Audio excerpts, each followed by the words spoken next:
How to take exam in freelancing. Before you get started with each test, once you click the start button, the system generates your test and you have a certain time to complete.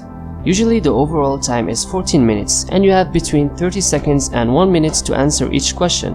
The time for different questions is different, depending on how complex they are. There is a minimum score you need to have to pass the test. If you fail the test or don't like your score, you can make the test result private. You can retake the same test in 1 month. Freelancers have to solve questions by selecting the right answers among about 4 to 5 options.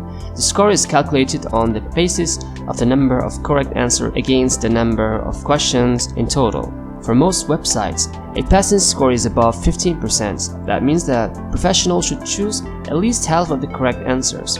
However, employers who take into account freelancer skill tests would often look for higher scores. That's why freelancers typically aim for scores above 80%. Skills tests come in different shapes, but in a sense, the goal is to assess a freelancer's ability to handle issues in a well-defined expertise area. Professionals can take independent tests, then they can include the respective certification in their resume and portfolios. They have become popular in recent years.